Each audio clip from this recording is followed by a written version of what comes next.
नमस्कार दोस्तों। तो हमारी आज की कहानी है कर्म से भाग्य भी बदल जाते हैं।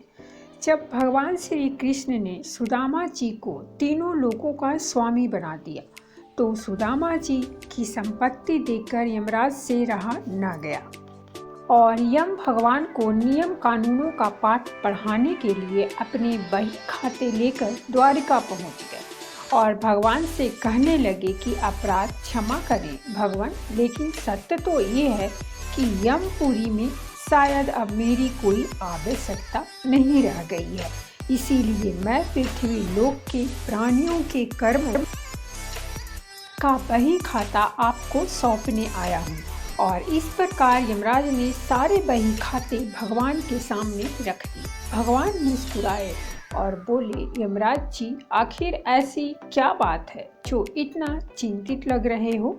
यमराज कहने लगे कि प्रभु आपके क्षमा कर देने से अनेक पापी एक तो यमपुरी आते ही नहीं हैं, वे सीधे ही आपके धाम को चले जाते हैं। और फिर अब आपने अभी सुदामा जी को तीनों लोक दान दे दिए हैं, सो अब हम कहाँ जाएं। यमराज भगवान से कहने लगे कि प्रभु, सुदामा जी के प्रारब्ध में तो जीवन भर दरिद्रता ही लिखी हुई थी, लेकिन आपने उन्हें तीनों लोकों की संपत्ति देकर विधि के बनाए हुए विधान को ही बदल कर रख दिया है। अब कर्मों की प्रधानता तो लगभग समाप्त ही हो गई है। भगवान बोले कि यम, तुमने कैसे जाना कि सुदामा के भाग्य में आजीवन दरिद्रता का योग है।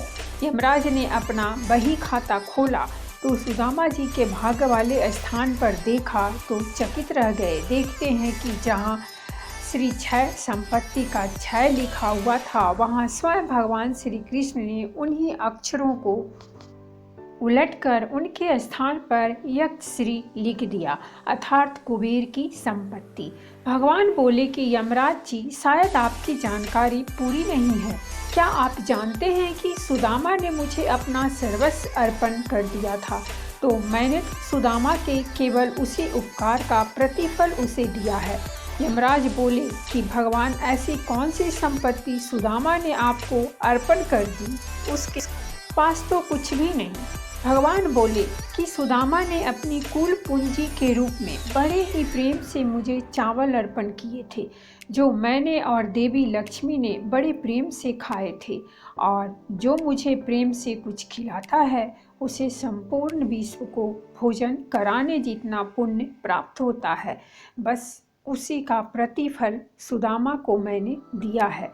ऐसे दयालु हैं हमारे प्रभु श्री द्वारकाधीश भगवान, जिन्होंने न केवल सुदामा जी पर कृपा की, बल्कि द्रौपदी की बटलोई से बचे हुए साग के पत्ते को भी बड़े चाव से खाकर दुर्वासा ऋषि और उनके अनेक शिष्यों सहित संपूर्ण विश्व को तृप्त कर दिया था और पांडवों को श्राप से बचाया था।